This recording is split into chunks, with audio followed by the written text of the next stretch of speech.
Hello, in this video I'm gonna show you how you can pair your HTC True Wireless Earbuds with any iPhone or iPad. Okay, so first of all, before the pairing you have to remember to charge your earbuds and the charging case for like 10 minutes by using this USB-C port, and also disconnect them from any previously connected devices. And then all you have to do is just to open this charging case, just like that, and we have to remove the left and the right earbud. As you can see on the both earbuds, we can find these small indicators. It looks like that.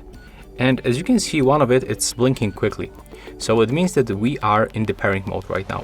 So we have to put them close to your iOS device, and then you have to go to the settings, then open Bluetooth settings and click on the switcher in the right upper corner. Now just wait and take a look for the devices list. When they appears, just click on them once.